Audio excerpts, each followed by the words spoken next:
Umelanga na Master Lochani dimbatekwana Star Vista itada sanibonani zonke indawo la sifuna khona KwaZulu-Natali laphinde lafika lolo suku losihlanu lwanzondo lapho ke esisuke sithi siuMnyango wezeMpilo KwaZulu-Natali KZNHealthChatDotGov.za sithi asikusabi uyabesabana asibesabi siyabaqonda ngqo suka ngale ukuthi ngichitha isikhathi ngithathele ithuba ngibingelele uNgqongqoshe wezeMpilo KwaZulu-Natali Dumelana Master siyabingelela Thokozo sibingelele kubalaleli emakhaya sibingelele kubabukeli emakhaya nalabo abasilalela kuma social platforms zethu sithi namhlanje siseMgungundlovu ondongazibo awusuka madoda mhlawumbe ungahlala usihlebela ukuthi yini lenkulu kangaka beniyenza la eMgungundlovu namhlanje bangibonile kuhle kuhlobile lapha eParliament abantu bagqoke kahle ngiyabona nje bahla abantu Thokozo umphakathi uzokhumbula ukuthi emavikini amabili edlule sasila eMgungundlovu lapho undunankulu ayezothula khona inkulumo yakhe sibiza ngokuthi State of the Province Address lapho sasikhuluma khona ke ngokuthi ubona ngathi iprovince yethu ibimi kanjani sizoqhubeka kanjani siye phambili namhlanje ke usuku olicisho lifane nalolo kodwa oselikhuluma ngezimali uNgqongqoshe ke wezimali umama uneliswa pheki inkonyeni ubesezothatha ke zonke le inhlelo uNgqongqoshe aye undunankulu akade ekhuluma ngazo athathe nezinhlelo oNgqongqoshe akade bekhuluma ngazo ebese yakhuluma ukuthi uMnyango noMnyango uzothola ibudget engakanani so bekuyibudget day ke namhlanje lapho ke kucazwa ibudget yonyaka ukuthi idepartment nedepartment izothola imali engakanani nokuthi iziphi inhlelo ezihlelile and zihleleke kanjani ngiyathemba ukuthi ukunika imali ethe ukuthi inkeshe ngoba phela nabasifazane nabantu besifazane kufanele ninikane imali ethi kubani ningabancisha labesilisa abanye oNgqongqoshe kodwa nina besifazane ninikane ukuthi thuthu siyathanda khona ukuthi siyisebenze ngokuthi umuntu wesifazane nangowesifazane akasipho kunika ngaphezudlwana kodwa ke ayisebenzi kanjalo kuyaye kubukwe ekutheni izinhlelo zimi kanjani nokuthi imali eqhamuka kuzwelonke eza kuthina kuma provinces imali engakanani njengoMnyango wezeMpilo ke asisho ukuthi khona siyajabula ukuthi kukhona i1% encane egcwalisiwe kwibudget noma efakiwe kwibudget yethu kodwa incane kakhulu uma uyicompare nezimali esezivele zathathwa kwibudget yethu in the past 3 years kodwa ke siyathemba ukuthi lokhu sekuyi indication noma ukukhombisa ukuthi ukuya phambili ibudget yethu sizoqala futhi iphinde ikhule kancane omunye uzoyibuza ke sekhaya Ngqongqoshe ukuthi ke isho ukuthini lento ukuthi kancancane lokhu kuhambe kuvela ukuthi kunezimali ezithathwa mhlambe ngeminute elilodwa noma ungakumvezela ukuthi kusho ukuthini lokukhathwa kwezimali endikwenzeka kanjani imali eza kwi-province lena othi nje yayibuya ithatheke eMnyangweni no indlela eyayenzeke unyaka nonyaka iprovince iyayithole iallocation eqhamuka kuzwelonke okusho ukuthi siyayithola imali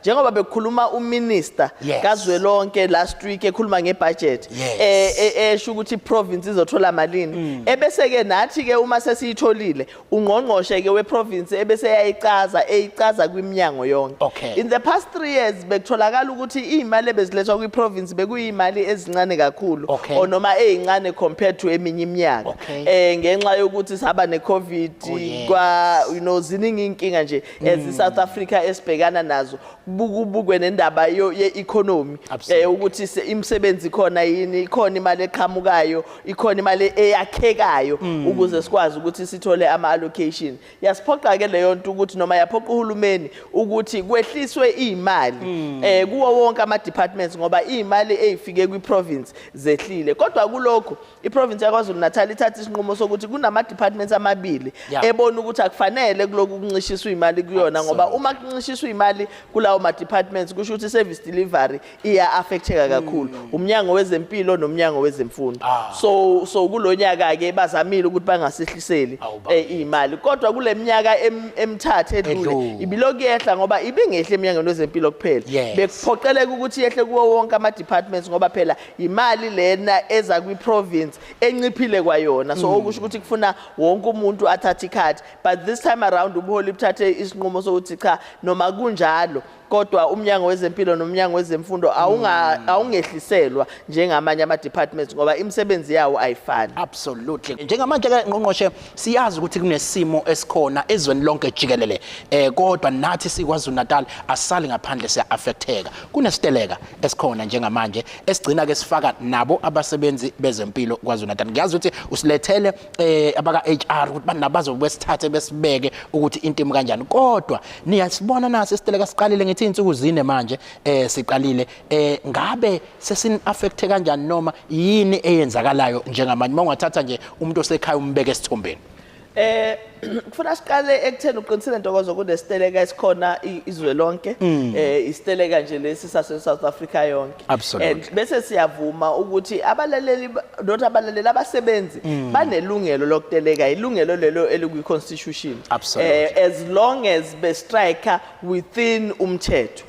Now indlela ke yokuthi ustrike within umthetho kuneyindlela nezigaba ezilandelwayo ukuthi obani abakwazi ukustrika, ba striker kanjani ku peaceful. In as much as umuntu owumsebenzi enelungelo lokuthi aye kwi strike, nomunye umsebenzi unalo ilungelo lokuthi angayi kwi strike, ayidecide yena. Akekho okufuna phoqo omunye ukuthi enze njani. Uma ngabe mina ngidecide ukuthi ngizoba iphathi ye strike, ilungelo lami. Uma umama uMthembu njengoba la edecide sibesebenza ndawonye ukuthi yena akazongena kulo strike, ilungelo lakhe naye. Akekho ke kuthina okufuna phoqo omunye ukuthi cha wena woze striking ngenkani noma wena akufanele ngabe uya strike ngoba usuke ustriker within umthetho. Now njengoba ngisho ukuthi kunama parameters omthetho akhombayo ukuthi uma ustriker kustrikewa kanjani, kwenziwani, awu interfere nalabo abantu abasebenzayo noma nalapho usebenza khona.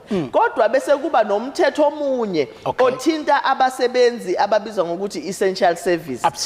Abasebenzi ke labo boMnyango wezeMpilo. Umthetho ke othinta bona awufani ncamashi nomthetho othinta abanye abasebenzi. Bazokhuluma ke abantu bakwa HR ukuthi kuhluke kanjani. Mina kodwa ngifuna ukuyiletha nje ekubeni umuntu. Into eyenza ukuthi kube nomthetho ohlukile eMnyangweni kubasebenzi bezempilo compared to abanye abasebenzi ingoba ngisho kuthiwa siyempini. Uma ngabe kuyiwe empini uyayubona intokozo ukuthi imoto lezi nawubukela lapha eTV, imoto lezi ezikhombisayo ukuthi zama ambulance akekho ithintayo, akekho idubulayo ingoba kuyaziwa ukuthi labo bantu labo ba protected, labo bantu labo umsebenzi wabo ukuhlenga impilo zethu sonke. Singadinga ukuhlengwa singapha kuyithina esidubulayo, siphinde nalabo abadutshulwayo badinga ukuhlengwa. So kuyaziwa nje ukuthi abantu abasebenza eMnyangweni wezeMpilo bona abathintwa ngisho kuthiwe kuyaliwa. So ukuthi nala estriking babizwa ngokuthi essential service ngoba kuyaziwa ukuthi bona umsebenzi wabo awumi. Uyabona kukhona into eke yachazwa lana ethi uma ngabe unothisha aba striking, othisha baya striking bayavunyelwa, bayakwazi othisha ukuthi uma ngabe sebeke baya kwi strike bese babuye nasebebuya emsebenzini sebethi sizoba ne catch up plan. I-catch up plan yethu ukuthi sisebenze ebusuku, sisebenza ntambama, sinama extra classes, sinama morning classes, sinama weekend classes, asivali ngeholiday. Catch up plan leyo siyakwazi ukuthi lesikhathi sihleli singasebenzi sibe naso isikhathi sokuthi siphinde sisebenze. Kodwa eMnyangweni wezeMpilo ayikho i-catch up plan. Uma ngabe unesi noma umhlengikazi or udokotela ebekufuna ahlenga impilo kaNtokozo Maphisa namhlanje wangakwazi ukungena, whether because yena engafikanga noma kukhona omvimbile, ayikho indlela yokuthi uzo catch up ngoba leyo mpilo leyo uma ngabe isihambile ayikho catch up plan. So ingakho abasebenzi bezempilo beba abasebenzi esibabiza ngokuthi bayama essential workers ngoba bahlenga impilo zabantu. Wayichaza ngqongqoshe isingicacela ngokunye ngoba nami ngeke ngacabanga ukuyongena lapha emgaqweni ngoba iyafuneka le mali. Kodwa ke manje mawusuyichaza kanje ukuthi uyazi ngapha sinayo catch up plan futhi iyavela yakucacisa kakhulu ngoba umuntu obengasinda ngokuthi mhlawumbe utholele lo mjovo mayengasa thola ngakukho ukuthi mayesehambile emhlabeni siyophinde simvuse simjove. Catch up plan ayikho. Ngqongqoshe asivele silivale lo hlelo sibuyele emsebenzini. Uvele wayiqeda lento wayigoqa wayicacisa yacaca bha. Kodwa ke bungakanani ke ubungozi ngiyacanga ukuthi nayo ikuvale konke loba bengifisa nokwazi ubungozi obungenziwa yilaba ke manje othothi sebevimba abazama ukuya emsebenzini nalabo kwabavimbekayo mabe emsebenzini. Ubungozi ke bungana nodwa impendulo yakho cha ikhavile kodwa futhi nalokho kakhulu kodwa usungasipha nje phela ngqongqoshe ungqongqoshe ba sisakangena Ntokozo ngoba siyafisa ekutheni sisho koza kwethu esisebenza nabo ukuthi kuyilungelo labo ngempela ukuthi bateleke futhi asifuni ukinterfere nalelo lungelo kodwa abanga interfere nabo nelungelo lalaba abafisa ukusebenza ngoba bakhona abafisa ukusebenza remember njengoba kunalesiteleka akusizo zonke inyunyana eziyingenele lesiteleka zikhona ezinye inyunyana ezithatha isinqumo sokuthi zona zizoqhubeka nokuxoxa nomqashi zixoxe ngalendlela ezithanda ukuxoxa ngazo so lezo inyunyana lezo azidedelwe ziqhubeke nokusebenza ngoba kuzosiza lokho ukuthi isibhedlela singavalwa so uma ngabe uvala ke abantu onoma uvalisa ngokuyaye kube naleyo nkinga but esikubona kakhulu kulesiteleka ngizwile futhi ubuholi benyunyana inehawu buphika cha kuyiqiniso Ntokozo ukuthi bakhona kade bevala amasango ezibhedlela bavala amasango ukuthi abantu bangangeni ukusuka ngomsombuluko nje kuze kube izolo in fact namhlanje kuseni besikhuluma ngesibhedlela ekuthiwa iTown Hill siphinde sikhulume ngesibhedlela okuthiwa ikuhlengeni lapho okuvalwe khona amasango so akufanele ukuthi sivala amasango uma ngabe abantu bese striking ngoba phela uma uvala amasango uvalela lo ofuna asizo omunye baphinde bavalela ngisho nabantu abadinga usizo ezibhedlela so siyakhondema kakhulu lokho yebo ilungelo labo lokuthi ba strike likhona kodwa indlela ba strike ngayo akukona okusemthethweni kodwa ke sizoyichaza futhi naleyo ukuthi lese sikusona strike silegal ngempela yes now ngiyathanda ukubachazela ngqongqoshe ake siphuthume lapha encingweni ku 0767047493 0767047493 sithathe lapha uMr Ngidi eSouth Coast Mr Ngidi sawubona semoyeni Babu Ngidi semoyeni ubaba Ngidi engathi khona okuncane okusambambile uzothi mayisekwazi ukungena bese siyamthatha Babu Ngidi semoyeni Sawubona ngqongqoshe njani siyaphila baba njani sikhona ba noma mina ngifona la ekutheni ngithole la ngqongqoshe ukuthi into eyenzakalayo njengoba uNgqongqoshe wezeMpilo ngiyafike nathi thina sifundele ukuze sikwazi ukuthola amathuba esifunda ngqongqoshe senzo HIV and AIDS and counseling no TB dot then kwase kuba ukuthi ngqongqoshe umuntu wenza lo ma short courses iminyaka close to 35 years ukuthi ukhulisa ngqongqoshe sesishayelwe 36 years manje asikaze sisebenze sekwaze kuyaqamba futhi nina kwezePhalamende ngqongqoshe nihleli nivalela thina amathuba ekuyithina futhi esinenze nina nabakoma-Phalamende ngamavoti wethu ukuthi kuleso simo njengoba sihleli emakhaya singatohozi ithini into lapho ngqongqoshe okay imapha amathuba avaliwe babungidi uyabona nje so ukuthi mo apply manje ukuthi kufanele kube ukuthi 18 up to 35 okay uyabona okwesibili ke futhi ngqongqoshe ila etheni uma niveza ama-opportunities niveza ama-opportunities nge-program le eka-EPWP lapho kulo program uthola ukuthi i-contract ko-2 years 3 years lapho into eyenzakalayo uthola ukuthi abantu anibanikezi isinkwa kodwa nibanika imvuthu yesinkwa mhlambe lethe usebenza inyanga yonke uhole u-2300 uvuka zonke izinsuku Monday to Friday at the end uthole leyo mvuthu leyo ukuthi ukwazi ukuthi uphile okwangaleso sikhathi hayi ukuthi uyasebenza izinto ezweni lethu zikhuphukile impuphu usuyithola ngo100 nemali 10 kg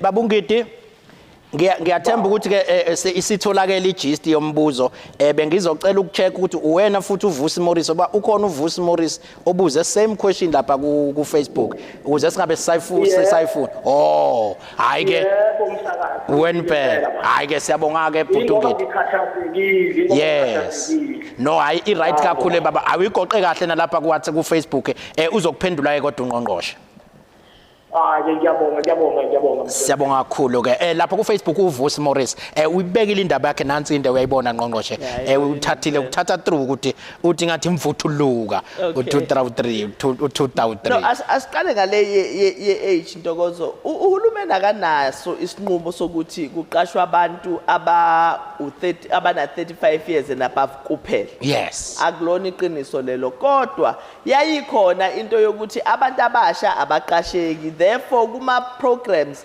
ayeqhamuka kudala kwakuthiwa umuntu akabe neminyaka ewu35 nangaphansi. Absolutely. Siyazi ukuthi kuyenzeka ke kwezinye indawo kwamanye ama facilities noma kwamanye ama departments kube khona ukabuse kwaleyo system leyo kodwa akusumthetho kahulumeni othi uma usungaphezulu ka35 awuqasheki. Uyabona uma kunjalo uma ngabe bekunjalo ngaba sikwazi ukubaqasha abaningi onese sinabo abaningi othisha esinabo ngoba phela abaningi babo bangaphezulu kwaleyo age group leyo. So indlela nje okuyaye kubhaleke ngayo esesizwile isikhalazo sakhona and siyasilungisa siyakhuluma nozakwethu esisebenza nabo la eMnyangweni ehlukene ukuthi cha akungabi akushiwo ukuthi umuntu ongaphezulu ka35 umuntu ongaqasheki akulona iqiniso lelo. Well kwi program ye EPWP ubabungidi ubengakhulumi ngomnyango wezeMpilo as ngoba phela thina noma singanayo EPWP eMnyangweni wezeMpilo ababaningi kakhulu abantu esibaqashayo but ngiyafisa nje ukumchazela ukuthi amathuba emsebenzi eMnyangweni wezeMpilo maningi kakhulu. Inkinga nje yamathuba emsebenzi eMnyangweni wezeMpilo ukuthi amaningi ayo adinga abantu abafundele into ethize. Uyadinga ukuthi ube umuntu wakufundela ukuba unurse, umuntu owafundela ukuba udokotela, umuntu owafundela ukuba i-psychiatrist, owafundela ukuba i-physiotherapist, yabona zonke into eziningi esemnyangweni waka health udinga ukuthi ube ne-speciality esithize. Bakhona abanye esinabo eMnyangweni wezeMpilo abangazange balithola ithuba lokuthi bayofunda and further ama studies abo. Sinalo uhlelo ngaphakathi lokuthi sikwazi ukuthi sibaqhubekise sibatrain. So imajority yabantu abaqashayo nama posts azo-advertiswa kwa health ama posts azobe ekhuluma nge-speciality esithize unfortunately ngenxa yokuthi uMnyango wezeMpilo uyile department eyiyona. Ngeke nje uthathe uNomagugu Simelane ummeli bese uthi akahamba yo-operate uNtokozo Maphisa noma hamba yojova umama uMthembu ngoba mina lapha lo school angaze ngifundiswe ukuthi ivein itholakala kanjani. Ngifundisa ukuthi umthetho ufunda kanjani. So asikwazi ukuthi siqashe inomi kanjani unfortunately. Kodwa uma sengikhulumela uhulumeni nje sengidlula ngoba kona kufanele ngiphendule ngoba kusiye yami. Amathuba akhiwa iPWP akumele siwafela amathe. Angicabanga ukuthi kufuna siwabize ngemvuthuluka ngoba amathuba abantu abanye abakwazi ukuthi namhlanje bakwazi ukuthi baxoxe ikati eziko into akade bengenayo previously.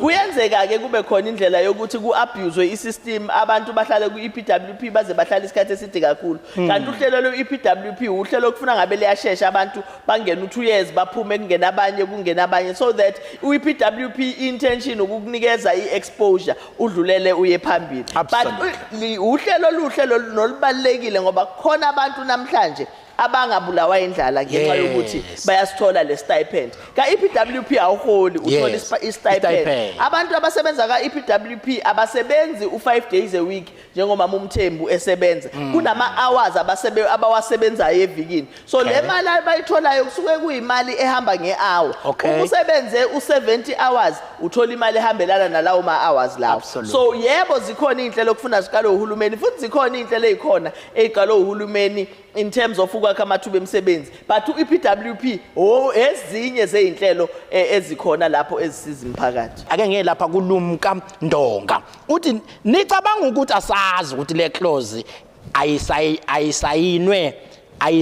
ayisayinwe government ukuthi healthcare workers sekunendlela yokubhala la ngqongqoshe abantu ababhala ngayo sigcina singazi ukuthi ke uyifunde kanjani into kodwa ke uthi nicabanga ukuthi asazi ukuthi le clause ayisayinwe ugovernment ukuthi healthcare workers are essential kade ya expire ngo2018 and ayikaze yavuselelwa senichaphaza ngokwanele bo right now into ekumele niyenze ukunyusa amaholo bye usho njalo ke uthi ngathi le clause nisitshela ngayo kade ya expire ngiyathanda ngoba uHR la uzobathatha babeke mase kwesikhathi ukubaxoxe nabo. Nangu umkhwanazi usebuyile. Ubuyile umkhwanazi. Baba umkhwanazi salisungene emoyeni. Usemoyeni? Yebo njani? Sikhona bamkhwanazi uyaphila. Ngiyaphila lapha nginesikhalazo lapha. Awukhale mfowethu. Bengilethe umuntu omdala lapha nesibhedlela eNgwelezane. Yebo. Ezobona nodokotela kwakulesibili. Yebo. Lamasonto ambalwa adlule. Hayi ke izinto bayihamba ngonyawo lonwabo khona siqedile. Yes. Unolayini. Mhlawumbe qeda ngo-11. Inkinga sabhekene nayo enkulu. Sangakusuka ngo-1 kodwa cishe o-3 kuya ko-4 efamasi singakwazi ukuthi singene ngaphakathi kunolayini omude efamasi yaseNgwelezane. Abanye abantu bagcine beyishiya amafayili beyiduba eningi ngenxa yokuthi wabonakala sokushaya u-4 abanye bethi bakhala nge-transport baya kude untubatuba baya koLundi nathi sagcina sihambile singayithatha i-medication. So shaya u-5. Angathanda ngasuthola kanjani inkinga seNgwelezane. Mangibuzwa kwabanye abasebenzi bathi ngolwesibili nangolwesine kusuke nama-specialist kukhona abantu abasuke emaklinikhi bezobona odokotela. Angazi mhlawumbe lama-specialist ngeke asiwe ey'ndaweni ezalapho abahlala ngakhona koLundi nakoMtubatuba kohlabisa ngoba ayikuyagcwala ngolwesine nangolwesibili. Nangolwesibili. Okay. Ugcina nje ungaphuma ngisho nango-7 usalinde imithi yakho ukuthi uyithathe laphana efamasi. Uthole ingqongqoshe mbuzo. Yeah, no ngiyayizwa. Okay. Ngicabanga ukuthi ubaba uMkhwanazi into yokuqala nje kufuna siyibuke ile ye-pharmacy kusho ukuthi kunenkinga ye-staffing HOD lapha e-pharmacy eNgwelezane. It's something kuzofuna sibheke sibone ukuthi sizana kanjani. I would have thought ukuthi management yakhona iyalwazi lolu daba iyangenelela kodwa ke ngoba seyize yafika la kuthina sekuzofuna singenelele kuyona.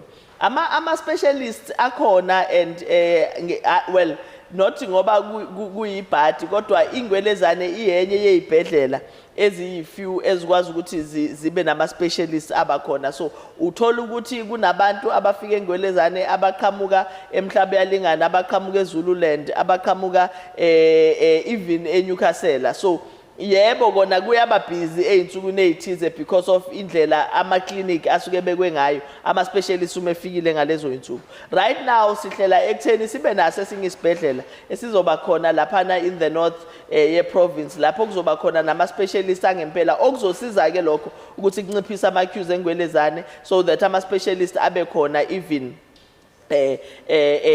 kuleso sibhedlela. Siyakuthanda nathi ukuthatha ama specialists siwamikise eindaweni eziseduze nakithi. For instance yingakho sithatha isinqumo sokuthi i-Vryheid Hospital sizoshintsha manje ibe yi-regional hospital so that kube khona ama specialists athize azokwazi ukuthi agcine efikile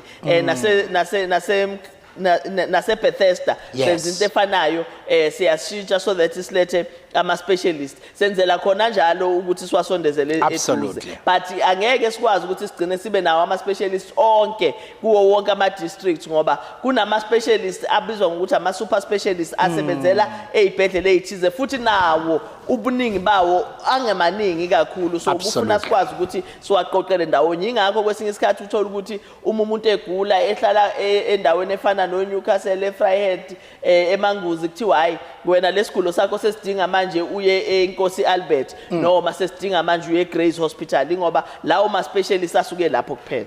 Nangu Hawule Siqhwaga lapha ya ku Facebook page yethu uthi uHawule Siqhwaga. Yes uthi ngibingelele kumhamba nendlwana lapho uNgqongqoshe la endlini ngingumlaleli uhamba phambili walolo hlelo. Mina uNgqongqoshe angisenawo total amaphilisi ARVs. Sengiphila kabuhlungu kwenziwa njani ibhedlela zivaliwe no clinic available angivalelisi kodwa ngithi ke kulungele bhayi uthi ngilapha eApplesporch. Uthi akavelelisi. Uthi nje uthi kulungele bhayi akavalelisi uthi ke hayi uHawule Siqhwaga ngiyacela sizomthinta. I hope uyifakile inamba yakhe sikwazi ukuthi simsize kodwa ngiyafisa ukuthi siphinde sikhulume nomphakathi ngalolu hlelo lwethu esithi ikhemisi eduze nawe esilibiza okuyi-CCMDD thina but esilibiza ngokuthi ikhemisi eduze nawe. Ipurpose yalolu hlelo ukuthi ungayi esibhedlela inyanga nenyanga kuyolanda amaphilisi akho alande endaweni eseduze. Uyabona nje ukube uHawule Siqhwaga ubebhalisile kulolu hlelo ngaba kadingi ukuthi aye eclinic noma esibhedlela kungangeneki ngabe ulande endaweni ayikhethele yona.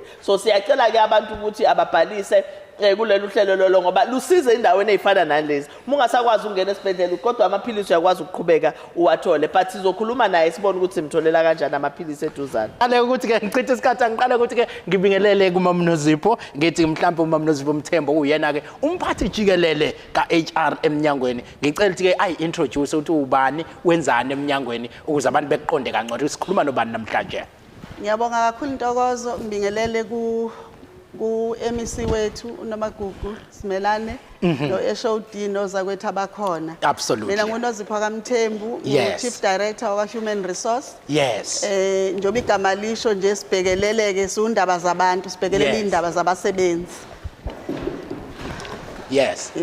Hayi ke zimnandi lezo indaba. Cha kodwa ke into esinisondezelena kakhulu la kuke kwavela kweminye ama meetings omhlangano ebikhona oMnyango ukuthi ke sekukhona lokhu kuba nobunzima bokuxoxisana nabasebenzi njengoba abanye bathi bayazama ukufika emsebenzini ngafinyeleleki, abanye uthola ukuthi abekho emsebenzini ngenxa yesiteleka, kunento eziningi. Kwasekucelwa ukuthi ke kunesicelo sokuthi mhlambe kube nendlela ukuthi ke ni uMnyango nisondelele ngaphambili nizokhumbuzisa nje abasebenzi ukuthi kusho ukuthini uma kusuke kunesiteleka isifana nalesi, kusho ukuthini futhi eMnyangweni wezeMpilo kubasebenzi boMnyango wezeMpilo ukuze bekhulume. Ngiyazi kunesekhula nalikhipha mhlawumbe ungakusithathe kafushane ukuthi ke yini nayixoxisa kulelo sekhula, kanti futhi njengoba ngisho nje kusho ukuthini ngempela uhlobo lalo siteleka lesi sihluke ngani kwezinye zeziteleka.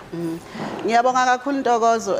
Isekhula sithe mangabe kuqala le indaba zesiteleka sabasebenzi sase siyayikhipha lesekhula. Isekhula iyaziwa noma imithetho iyaziwa ukuthi umuntu mangabe esitelekeni yini okufanele ayenze. Absolutely. Kodwa sitheke asibakhumbuze abasebenzi bethu. Nathi sikhunjuzwe uDPSA ngoba njengoba sila siphethwe uMnyango lo phethe isebenzo sePitoli.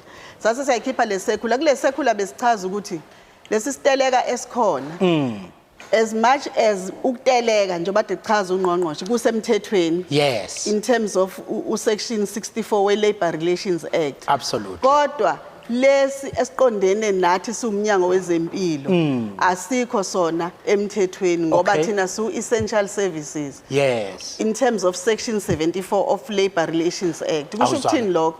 Kusho ukuthi njengoba si essential services asikwazi ukushiya iguli. Yes. Sambe siye emgwaqeni futhi asikwazi ukuvimbela abantu esangweni okufanele bangene. So besibakhumbuza lokho ukuthi uma ngabe ungezanga asikwazi ukukhokhela. Sizosebenzisa irule le ethi no work no pay. Esho ukuthi wena awuzanga. Uma ngabe bewunenkinga yokuthi wena uzile wafika esangweni wavimbeleka, kunento ofanele uyilandele. One, kufanele usupervisor umfonele. Supervisor ngimile ngila esangweni angikwazi ukungena. Bayangivimba. Futhi ufika ugqokile. Ugqokile ukuthi cha i-uniform yami nansi ngifakile ngudokotela ngunesi. Okukhombisa ukuthi namhlanje ngizosebenza njengokujwayelekile. Absolutely. Hayi ukuthi ngifike sengifaka i-t-shirt. Ebese usupervisor eze azokubona ukuthi ngempela uvalelekile la. Okwesikhathi awuzukufika ngoba ube involved engozini. Yes. Nalapho futhi uya report. Kusho ukuthi okubalekile nje la uya communicate. Yes. Kusho ukuthi nginenkinga nje nomphathi wami. Nansi futhi neproof. Yakwazi nokwenza i-affidavit. Uthi nansi i-affidavit yami bengigula kanje noma bengishonelwe u-attach o death certificate. So into esisho Ntokozo ukuthi isebenzi zezempilo njengamanje ayivumelekile ukuthi zingaparticipate e-striking ngoba thina nje basu essential services asikwazi ngoba kufanele kube ne-minimum service level agreement okufanele ngabe sisayiniwe. Eyona le minimum service level agreement esho ukuthi ubani eMnyangweni wezeMpilo ongaphuma ayoteleka. Kodwa njengamanje asikakayisayini. Omunye uzothi ke lapha mama Mthembu mina ngizothatha i-annual leave yami ukuze ngikwazi ukuyoteleka. Nibe abavumela nabasebenzi ke boMnyango wezeMpilo ukuthi ke angayithathi leave ahamba ayotelekela kahle. Ngiyawubonga kakhulu lo mbuzo. Asivumeli umuntu ukuthi ngoba nakho isikhathi se-strike bese faka i-leave. I-leave nje uyayikhulumisa ngesinye isikhathi ofanele uyikhulumisa ngaso uthi nakho ngifuna ukuthatha i-leave nomqashi wakho nomsupervisor wakho avuma. Kodwa makuzoba nesiteleka asimvumeli umuntu ukuthi enze njalo. Kodwa kuzoba nezimo eziphoqayo. Njengokuthi ugule kufanele ulethe iproof ukuthi ugula ngempela Okay. mhlawumbe ugulelwa ingane kufanele kube neproof yokuthi ngempela ingane igulile noma umzali noma ubani oqondene nawe Yes. njengoba ngeke ngasho ukuthi wesikhathi mhlawumbe ube involved car accident then ilive izongena kodwa nje makuyisikhathi sinje uphile kahle awunankinga ubusuthi usucela ukuthatha ilive ubusiyojoin istrike asikuvumeli lokho sithatha ngokuthi wena usesitelekeni. Kukhona ke abanye kwenye amaklinikhi nje khona la eMgungundlovu abafike bengayigqokula i-uniform ngoba ngayizolo bebekade besatshisiwe wathi sonithela induku sonithela umpentshisi base bona bengayigqoki uniform ukuze bengabonakali phela bezemsebenzini kodwa beyabantu abazama ukuthi ke bangene lapha elento nje befuna ukungena emsebenzini bezosebenza ngizwe ke ukuthi wena kufanele umuntu agqoke i-uniform and lokho suke yena esethatha igxathu elide lokuthi ngiyafuna ukuyosebenza kodwa sivinjiwe ake ngizame indlela zami nami ngingayigqoki i-uniform ngikhame njengathi nami ngizongena bese ngipurukutshela ngena ngaphakathi kona ke nini bese nimhlukanisa kanjani ke umuntu osesitelekeni nongeke esitelekeni ngiyalapha kwelokuthi ke nimhlukanisa kanjani ovinjiwe nalona ke obefisa ngempela ukuze emsebenzini nalo sesitelekeni ngempela Iqiniso bakhona abanjalo othola ukuthi uyafuna ukungena akungeneki aze hambe ashintshe agqoke okunye lapho into esesiyenze sesithi usupervisor wakhe akeze azomlekelela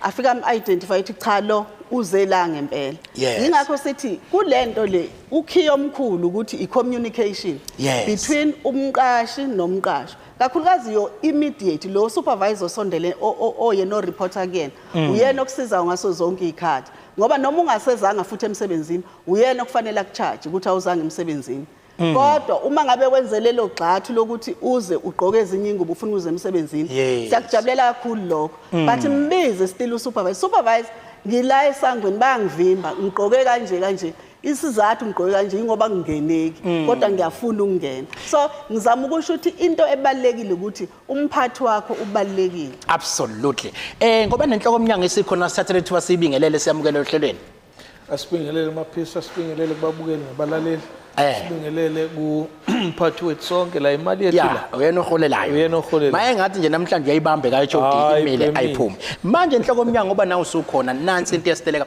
ngizwile ukuthi kunabasebenzi asebeyinikele ngendlela ukuthi sebehlala khona emawodini ababuyele emakhaya abanye sebenzi baphela nezimpahla zokushintsha kwasha kwacima mhlambe ke ungakusibeka esithombeni ithini into ngalabo basebenzi nanokudlulisa kamazwi okubonga kulabo abayinikelile ngaphansi kwesimo esibucayi esifana nalesi maphisa siqale sibonge nje kuNgqongqoshe ukuthi uma kuqala isiteleka uhambisane nabasebenzi nathi sonke eMnyangweni ukuthi sikwazi ukuthi sinavigate le problem esinayo kuze kube iyaphela ezinye zezinto kube khona ama plan esifanawo afaka kona ukuthi uma kukhona abantu abadinga ukuthi bangahambe ibhedlela bayithola indawo yokulala bayithola indlela yokuthi badle nokunye abakudingayo kodwa ke umbuzo wakho uya ekutheni asibabonge labo abazinikela ukuthi baqinisekise ukuthi impilo zabantu ziyasaveka siyakubonga kakhulu lokho siyafisa futhi ukuthi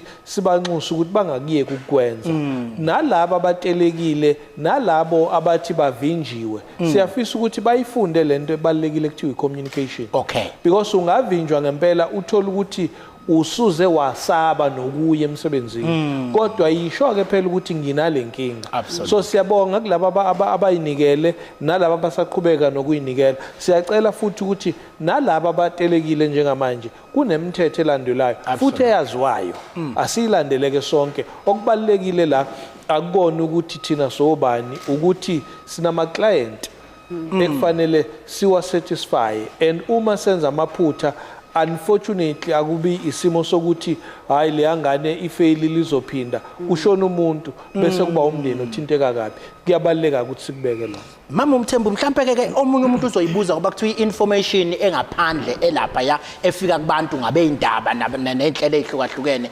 iveza okunye kwesinye isikhathi okusuke kungasilona iqiniso abantu kuthiwa batshelwa ukuthi lesi strike si protected ngoba inyunyana isihambile yaxoxisana nokuthi sebengangena emgaqweni so ke abanye babasebenzi bakho bazi ukuthi bona banelungelo lokuthi bateleke mawungabeka nje umuntu esithombeni kafishane owumsebenzi ongazi ngempela ukuthi kwenzakalani kahle ubani oye kuphi wacela ini kwaseke ubisiyeza ukuthi ulabel bamisile abanye baqhubeka mhlawumbe umbeke nje esithombeni online abawu5 cha nansi into eyenzakalayo ngempela Ukuteleka eSouth Africa kusemthethweni. Yes. Kunama processes alandelwayo. Ebese uyagrantwa ukuthi ke hayi ke union ethile ungaya esitelekeni. Yes.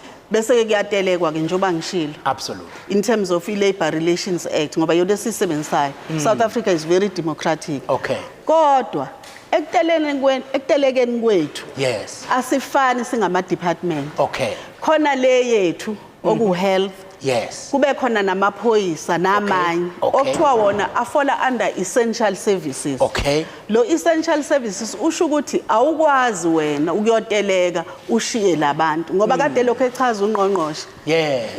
Usimelane no HOD kadesho ukuthi umuke waphunyelwa waphelelwa impilo yakho washona ngeke usakwazi ukuyithola back. Absolutely. Akufani naka education ngoba uyakwazi ukwenza i-catch up plan njengoba desho uNgqongqoshe. Absolutely. So ke lama department ke singenye ke thina yawo ukuthi into ecacile ukuthi asikwazi thina ukuye esitelekeni. Yes. Singakatshelwa ngale minimum service level agreement ukuthi sokwenza kanjani. Okay. Njengamanje ayikakasayinwa isino 15 years ihleli ingasayiniwe. So ke njengamanje njengoba ngikhuluma nje asinalo ilungelo lokuthi siteleke thina siu Department of Health. Lona ke othe lapha ku Facebook page engathi lento isiya expire ngo2018 angithi enye information njalo abatshelwa yona lento lento nisebenzisayo ya expire ngo2018 awumbeke sithombeni ke nti isho ukuthini lento le engingakusho nje ukuthi ayikho into expire ngo2018 ngoba ayikazi izisayini kufanele iyosayinwa umqashi uDPSA bese kuba uunion nama union zonke ahamba yoyisayina njengamanje abayisayinile esingacela ukuthi sicela ukuthi bakwenze ukuze sikwazi ukuthi sisebenzisane kahle kodwa njengamanje njengoba ngikhuluma nje Ntokozo yes ayikakasayinwa so asivumelekile uma ungena estrike njengamanje ungena estrike esingekho protected. Absolutely. Yingakho sizosebenzisa irule ka no work no pay and sizoyimplement. Mhlawumbe komnye uzoyibuthi kaze nizoqala nini ke ngoba phela kule nyanga ayisibona ngathi hayi izongena igamba qa imali yethu niqala nini ukuyidonsa le mali ukuze sihlale si ready bakwethu siyafisa ukwazi ukuthi niqala nini ukugaba vuka Sizoqala nje makuphela nje sithiwa istrike sesiphelile sesiyaqala anje manje sibalinzi ukuthi uNtokozo ubengekho izolo uNtokozo ubengekho ngomsomluko siyabhala sibazi bonke laba bangekho ngoba siyawathola ama report ukuthi ubanakekho ezibhedlela ezithile akho umuntu igulisele zodwa bonke labo bantu sizoyibamba imali nibala kanjani kanti maze nithatha le mali sibala ngama hour siyazi ukuthi i-hour nje njobulana nje limali and ke ngebhadi le mali esuka ibanjiwe ka leave without pay yes iziyo affecta nebonus yakho hawe so ke kubalekile nje ukuthi kuhlala ukhona emsebenzini ngoba iyakushaya ngempela ngiyabingelela kuNgqongqoshe nakuwe maphisa uMoses Hlakanipho Mdluli lona emakhana abese engenile emoyeni asingabe sayakena ukhena ngcwenase mina ngifisa ukwazi ukuthi why department hlezi khipha amabhasari kubeni kunenqwaba yonesi abangasebenzi abakhokhela uSANC makungene yasidingo so nesi kuyi province akuthathwa ngani kulaba asebevele bekhona ngiyathanda ngoba uHR impela la angithi ngihlale ngingamtholi kakhulu manje ngoba la ngifuna ayishaye ngeminute elilodwa lembuzo mina ngikhala ngento eziningi yokuqala indaba yase King Dinizulu ngajova ngomjovo wrong ovela nangidokotela ukhona okunye kumsebenzi wenu ofuna imali uma ufuna ifile kodwa imali uyifaka ekhukhwini lakhe buningi ubugebengu bathi lapha na ke King Dinizulu ufika kufuna imali uma ufuna ifile uadministrator wakhona ayifake ephakethini ingayi ngisho nalapha ya kuningi kodwa abantu benganixoxela kona yamani ngake nibaphe ithuba lokuthi banixoxele kusho ubobondlela uVusi Morris ungenile emoyeni siyabonga umbongise Nduma ngiyabingelela kuNgqongqoshe bengicela ukubuza umphathiswa ukuthi enzakalani ngamathenda okuphela ezibhedlela aqhoqhobelwe abantu ababodwa sekuyiminyaka engaphezulu kweshumi sicela ukunikwa ithuba nathi singosomabhizinisi abamnyama ezibhedlela ukhona ke enhloko yoMnyango uzosho ukuthi uthini lapha yami ulumka Mdonga sifundile yakhe uyena lo benithiphisa ukuthi ke lento engathi ngo2018 yathi yafinyezelwa senzo kuhle Mthembu awu lona isihlobo sakho awuthi sisale sesimfundela lokho sawubona Ngqongqoshe wezeMpilo izolo ngibe nenkinga esibhedlela iKing Edward bewusuku lwami lokuyobona udokotela eSOPD emva ukuthi ke ngangihanjiswa iGI unit last month nge-1 February lapho ke ngangise inkinga engiyizwayo emzimbeni wami yokuba nento emila emphinjeni wami futhi namanje ngiyayizwa ingidla kancane kunzima but izolo ngigcine ngidilikele ngashiya ngisho kwalona ikhadi lami ngendlela ngigcine ngidikilile ngashiya ngisho ikhadi lami ngendlela okwenzeka ngayo emtholampilo ngifike ngo9 ngalinda ukuthola ikhadi lami elikhulu amahora amabili ngilinde lona yebo ngigcine ngilitholile kwase kumele ngiye egunjini SOPD lapho ngihlale ngilinde ukufika isikhathi sami kodwa after 3 hours sebengene bonke ade ngibaficile sesisele sibathathu nesi lingenise umuntu ebefike emva kwami kunzima ke bengibhebe nalapho engifakwe ipipe elalingena esiswini liyobheka inkinga engihluphayo labuye nemphumela ethi ngine fungal infection manje usinika information engamela be siyifunde emoyeni kodwa ke uyibhale lapha ku Facebook usethi ke kuyimanje ngisendleleni ngifisa ukuya kwesinye isibhedlela lapho engizosizakala khona mhlambe ngicela Mthembu dokotela uyitholile igist ye question yakhe ngoba ngiyabona usuka asinikeze i-information between udokotela ne-patient ekungamele siyifunde mhlambe emoyeni but ke ngicela ukunika nje ama-minute ukuthi nikwazi ukuphendula uzothatha le clinical dokotela athathe ke okwakhe we-HR isikhathi asisekho kumina ngiyabonga kakhulu Ntokozo ngizoqala nge-uniform allowance i-uniform allowance kade sibakhokhela nesibethu yonke iminyaka kodwa kusukela kulonyaka sesobanika ama-uniform uqobo lwawo ngeke kusaba imali allowance yes sebezowathola ama-uniform yes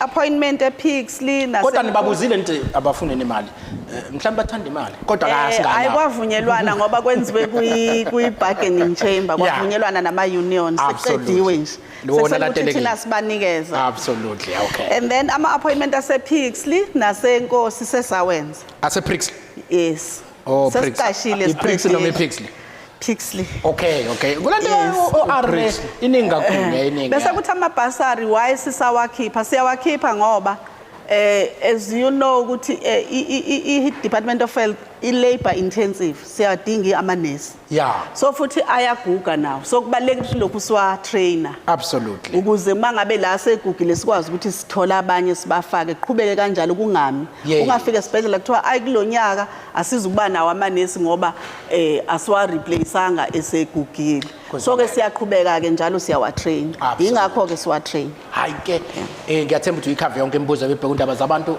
sibheke inhloko ngiyaqeda maphisa kule kukhona into ngizocela mhlambe ngingaphazamisa inhloko yoMnyango ngixolisa kakhulu esaphendula inhloko yoMnyango ngibe ngimfaka umama Jacqui Ngozo ukuze asiphe into ye-TB ngokusheshsha isikhathi singasekho kuthina inhloko yoMnyango usaphendula umama Mthembu ukhuluma ngokuguga kwabantu kukhona into ekuthiwa i-attrition ukungena nokuphuma kakhulukazi kwabantu ngezizathu ezahlukile noma sesibabuyisa sisuke sesibheka ukuthi isiphi speciality esisibhekayo amabhasari ethu ke hayi ukuthi sisuke sinika umuntu ngoba sithi uyoqala phansi nursing ngaso sonke isikhathi but ngesinye isikhathi sisuka sibuka the specialties that are involved ingakho sisazoqhubeka futhi siwakhipha amabhasaries ngicabanga ukuthi leyo yokuqala eyesibili ngiyafisa ukuthi lo othi imali buyihambe naye angabona ihambe kanjani lapha eKingdon eZulu engathi ngayithola i-information kuyena ukuze sikwazi ukuyilandela ngizokuveza nje ukuthi sikhona isibhedlela la kwagcina khona sesibacelile abanye ukuthi abayohlala ekhaya permanently ngoba sababamba nje ukuthi benza yona leyo nto cha nala sokwenze njalo ke futhi so akasilethele le information mina usunginike nje into ethi kusasa kufanele noma next week ke ngigule ngiyelapha ngifike ngikhokhe ngibona ukuthi le mali ishona yaphi imali absolutely lo ke othi uye esibhedlela wenziwa lento ayishoyo ngicabanga ukuthi endoscope uma ezoyafika enziwe endoscope ebesethi sengiya kwesinye isibhedlela kusho ukuthi uyoqala phansi okubalekile ukuthi akabuyele kuleso sibhedlela uma eba nenkinga yingakho uNgqongqoshe aba nento ethi let's have a way yokumanage ama complaint uma une complaint kule site osuke noma kule unit osuke utrithwa kuyo uPRO is the next online uma uPRO engakusizi ukhona uCEO wesibhedlela uma engekho ikhona idistrict asikho isidingo sokuthi ushonele nale uzofika kulesi sinye isibhedlela bese bethi waye King Edward bakwenze endoscope bakuthatha amagazi asike silinde lawo magazi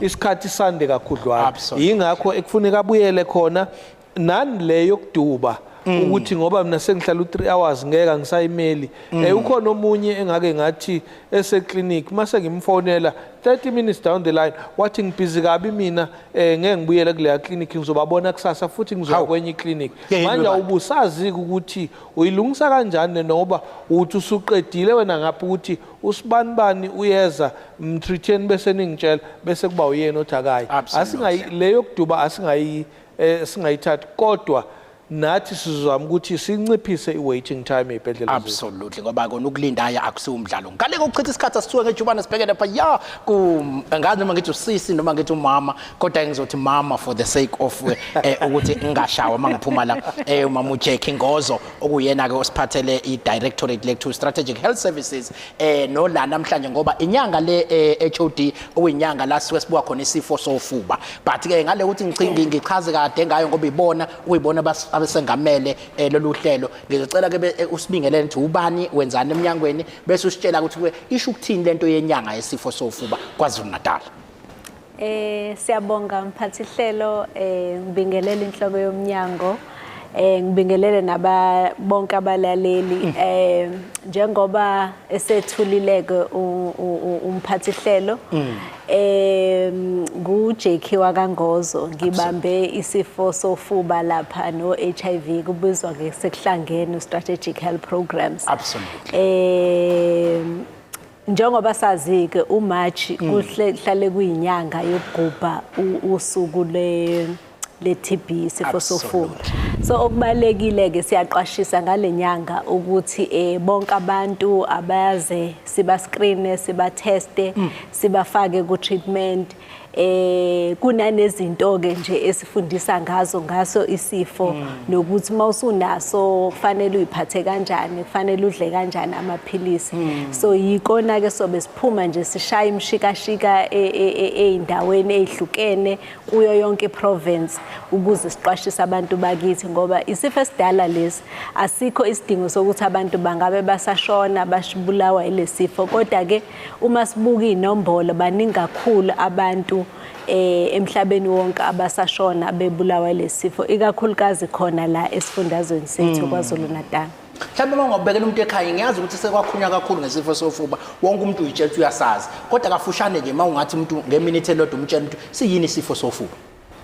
Isifo sofuba isifo esiqala lapha emaphaphini emaphashini kuba negciwane la esithi i-Mycobacterium tuberculosis elingena lapha namasiphefumula nje silihogela yiko siqala lapha emaphashini lokho sesithi phecelezi i-pulmonary TB kodwa akugcini lapho njengoba uma siphefumula i-oxygen ifanele ihambe umzimba wonke so kuba igazi njengoba lihamba umzimba wonke ligcina uma kuthatheka i-oxygen kuthatheke naligciwane uma likhona emzimbeni yiko ke sigcina lesifo siba noma imaphi kuso sonke isicubu esikhona emzimbeni bese ke uthola ukuthi asagcinile emaphashini kodwa sesingaba ekhanda sesingaba emathanjeni sesingaba kunami isiphe nje isicubu esiba khona so kubalekile ukuthi uma sizizwa lezi impawu ngoba ziyafana izimpawu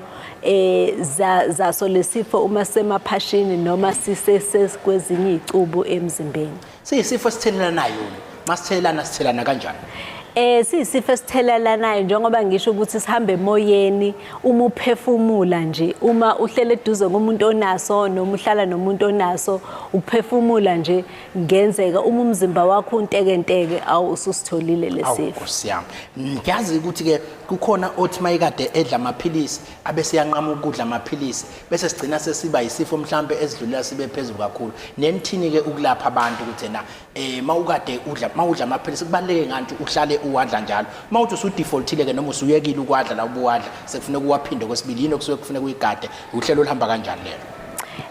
Uphathe into ebaluleke kakhulu lana uma unaso lesi sifo ngoba sihlukana kaningi kuba nalesi nje esilaphekayo inyangeni eziyisithupha udla nje lamaphilisi ajwayelekile usinde kodwa ke futhi enye into ngophela uzo engathi ubangcono so uma usuzwa engathi ungcono bese uyawayeka amaphilisi kuba inkinga ngoba kungenzeka mase sithi siyabuyisela kulamaphilisi angabisakulapha sesibuya naso sesinamandla kakhulu usuthola ukuthi awusalapheki sekufanele sikulaphe ngamanye amaphilisi futhi sekuthatha isikhathi esijanyana ke manje ukuthi ube ngcono emva kokuthi ubuso wayekile amaphilisi so kubalekile nje siyaqhuquzela kakhulukaze kubalaleli ukuthi umuke waqala lamaphilisi wadle ngendlela otshelwe ngayo emtholampilo uma kuthiwa ngalesikhathi kulo njalo ekseni kufanele wenze njalo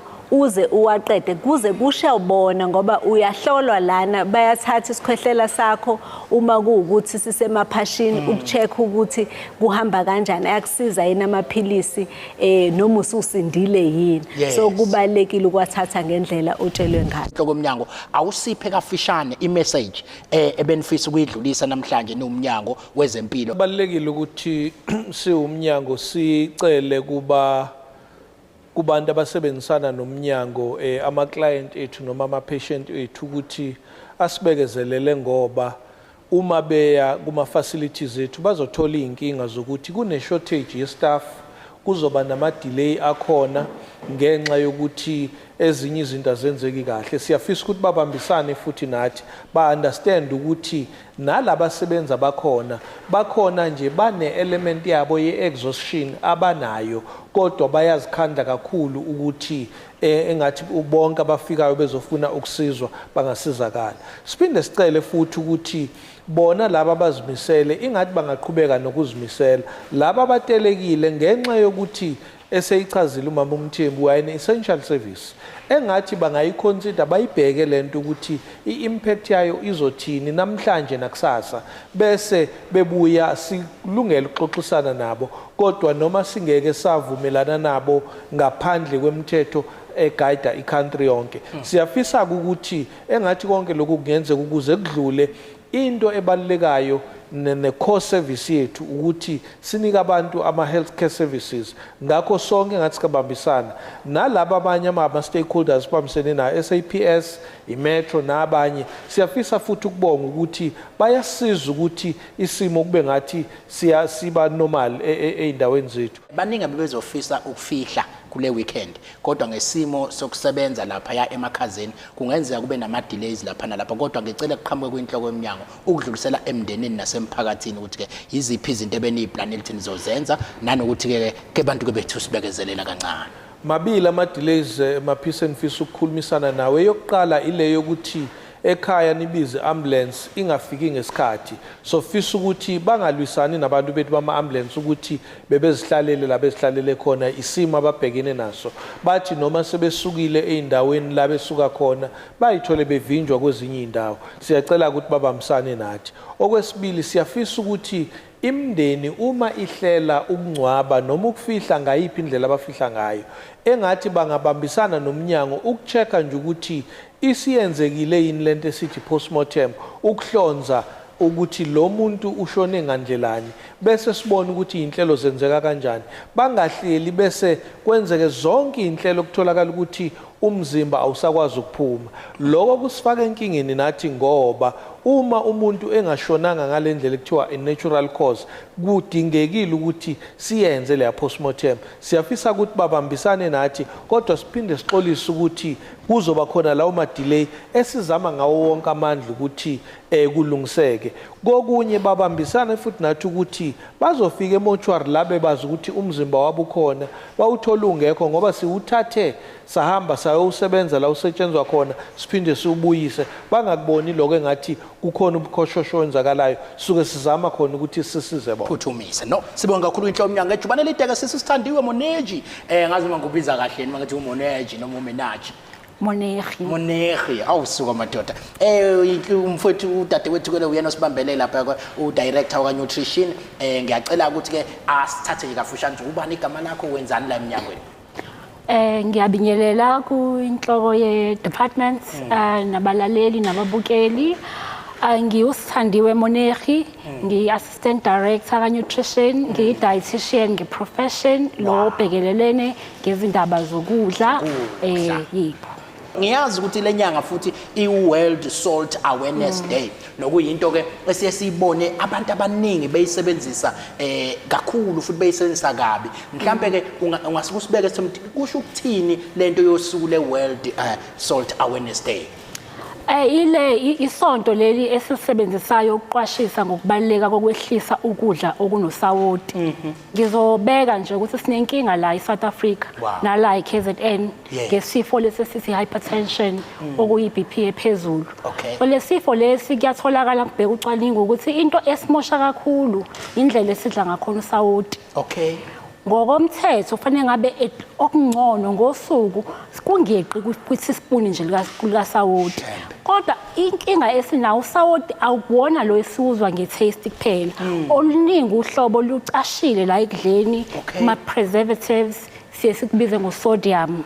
So lolo uhlobo olunye la sodium. So ke ngenxa yokuthi sidla ukudla okuningi okukhulu okunosawoti bese uba nemthelelo enjalo. Uma nje ungangivumela ngichaze.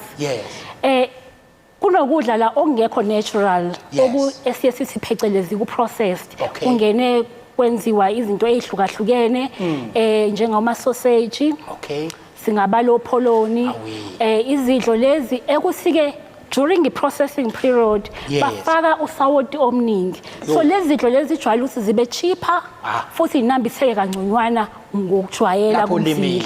Bese kuba lula ukuthi ke abantu bayisebenzise. Ingakho ke siqugquzela ukuthi ke uma abantu bengabe bazi ukuthi okubalekile ukuthi ungasebenzisa ezinye izinongo njengama ovinika, ojinja, ogarlic ukwenza ukuthi ukudla kwakho bemnandi ngale ukuthi ufake lezi zinto ezinosawoti. Uyayithi inhloko yoMnyango komasixoxa ngokudla lapha. Ithi okuningi ukudla lokho kusukela olimini kumnandi makudlula nje olimini so sekuyodemeja ke ngaphakathi. Manje sengeke ngithi mangidla into imnandi ngithi awe kazi yobulala ngaphakathi. Cha, ngiyajabula ukuthi ususondezele ngempela. Uyingozi kanjani kusawoti uma uphekiwe usekudleni noma uma uzowudla mhlawumbe uma udla inyama eyosiwe? Usawoti noma ngabe uphekiwe noma ngabe uhlaza unobungozi. Benge ngachaza ukuthi noma ke umzimba uyawudinga nje usawoti omncane kodwa kumele ungeqi. So enye into ke mhlambe esiye siqugquzela ukuthi ke okungcono asizijwayeze sithuthukise ulwazi lethu singabantu.